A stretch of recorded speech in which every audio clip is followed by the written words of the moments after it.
We'll yield back to the gentleman for Kentucky and hopefully can yield to the gentleman from North Dakota. Yield to the gentleman from North Dakota. Thank you, Mr. Hur. In Chapter 8 of your book, or your report, you detail that Mr. Biden retained in his Delaware basement classified documents relating back to his time as a U.S. Senator in the 70s, correct? Correct. And even more Senate papers dating back to the 70s through 1991 were found in the University of Delaware, Morris Libraries, and in the Biden Senate Papers collection, correct? Correct. And even more Senate papers dating back to the 1970s and 1980s were found in Biden's Delaware garage.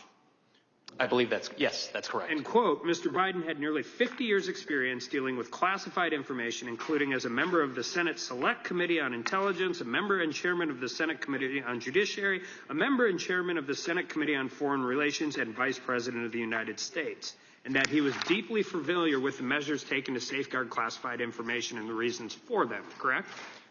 That language certainly sounds familiar, Congressman, but if you have a page citation for me, I can confirm. And as Vice President, is it correct that in 2011, Mr. Biden received advice from his staff about the need to secure classified information in the form of notes? Correct.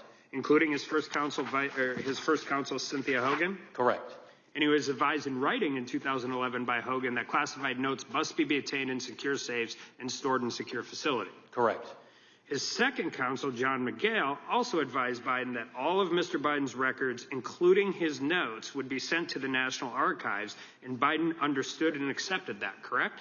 That's correct, with the exception that Mr. McGrail was Vice President Biden's final counsel, not his second one. All right. And on his way out, Mr. Biden was also appraised of his obligations by the National Archives staff twice more that his classified notes should be secured in a SCIF.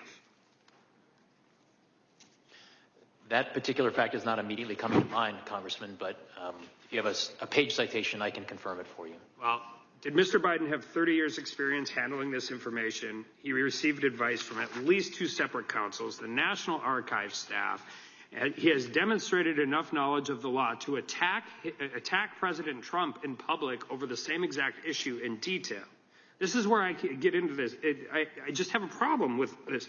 In your report and this testimony, a reasonable person would conclude that Mr. Biden knowingly retained national defense information and failed to deliver it to an appropriate government official, and that he knew his conduct was unlawful.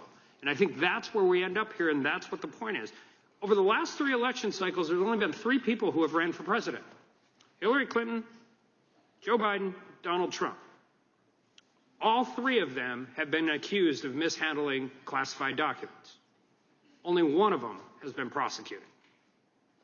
And that's what the American people see. That's what we see. We had Hillary Clinton, who ran a program called Bleach It on her server.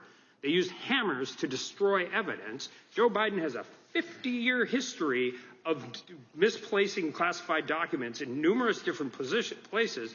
All of these cases have the same underlying elements of the crime, the same fact patterns, and yet we only see one person being prosecuted. And with that, I yield back to the gentleman from Kentucky.